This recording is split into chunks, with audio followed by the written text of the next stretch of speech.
बिस्मिल्लाहिर्रहमानिर्रहीम बिस्मिल्लाहिर्रहमानिर्रहीम अस्सलाम वालेकुम प्यारे दोस्तों, कैसे हैं आप। हम उम्मीद करते हैं कि अल्लाह ताला के फजल व करम से आप तमाम दोस्त खैरियत से होंगे। प्यारे दोस्तों, आज मैं उन मरीज़ों के लिए नुस्खा लेके आए जिनको फालज हुआ हो। फालज ख्वाह पुराना हो या नया हो, फालज का ये बहुत ही ख़ास इलाज है।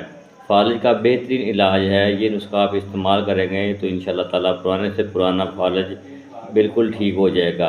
तकरीबन 1 महीने में मुकम्मल तौर पर फालज ठीक हो जाएगा। ये नुस्खा इस्तेमाल करें, इंशाअल्लाह ताला फालज इतना भी पुराना हो, 25 साल हो, 20 साल हो गए फालज हुए को, और ख्वाज नया फालज हुआ हो, तो ये नुस्खा इस्तेमाल करें तो इंशाअल्लाह ताला फालज की बीमारी से आप निजात पा सकते हैं।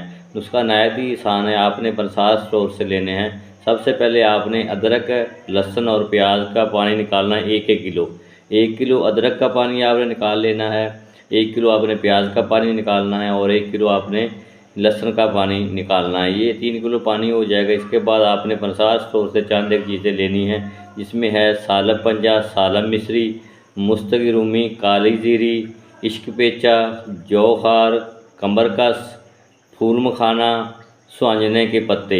ये आपने 5-5 तोले सब चीज़ें आपने बरसात से स्टोर से ले लेनी हैं। और थोड़ा सा आपने इसको कूट करना। जो आपने 3 किलो पानी निकाला है, अदरक का पानी, लहसुन का पानी, इसमें आपने इनको सब चीज़ों को भिगो देना है।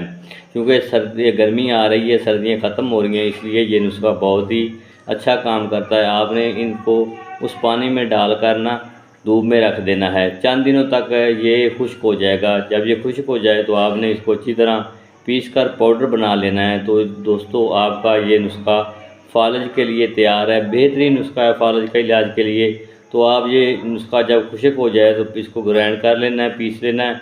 पीसने के बाद आपने दूध के साथ, नीम गर्म दूध के साथ 1 चम्मच सुबह मरीज़ को देना और 1 चम्मच आपने शाम ये सफूफ आपने मरीज़ को खिलाना है। इंशाअल्लाह ताला फालज का मरीज़ जल्द से जल्द सेहत याबी की तरफ गामज़न होगा। और जितना भी पुराना फालज होगा, 20 साल, 25 साल, 15 साल, 10 साल, नया फालज हो, उसके लिए भी आप इस्तेमाल कर सकते हैं। ये नुस्खा आप बताएं और इंशाल्लाह इस्तेमाल करें। फालज की बीमारी से आप निजात पा सकते हैं। अगर किसी दोस्त को ये नुस्खे बनाने में दिक्कत हो और परेशानी महसूस हो रही हो, पता नहीं चल रहा हो, तो मेरे नंबर पर आप रब्ता कर सकते हैं और मुझसे पूछ सकते हैं। अगर फिर भी आप नहीं बना सकते तो आप मुझसे बना बनाया नुस्खा भी ले सकते हैं। तो मेरे लिए दुआ कीजिएगा। अल्लाह ताला आपका हामी नासिर हो।